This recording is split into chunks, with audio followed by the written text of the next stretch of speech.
Hi అండి అందరికీ. ఈరోజు మా గార్డెన్లో మల్లె మొగ్గలు కోసుకుంటున్నా.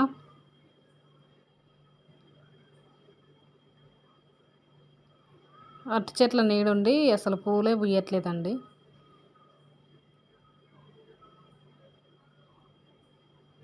ఇన్ని చెట్లున్నా కొన్నే మొగ్గలు వెళ్ళినాయి.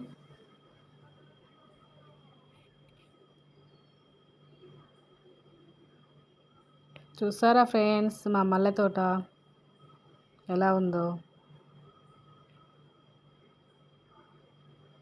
ఇప్పుడు కనకాంబరాలు తెంపుకుందామండి.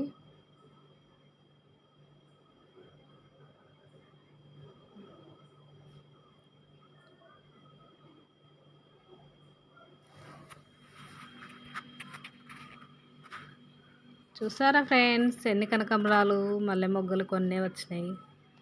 ఇంకా ఉన్నాయి కానీ సరిపోయిన కాడికి తెంపుకున్నా. ఓకేనా ఫ్రెండ్స్, లైక్ చేయండి, షేర్ చేయండి, సబ్స్క్రైబ్ చేసుకోండి ఫ్రెండ్స్. బాయ్.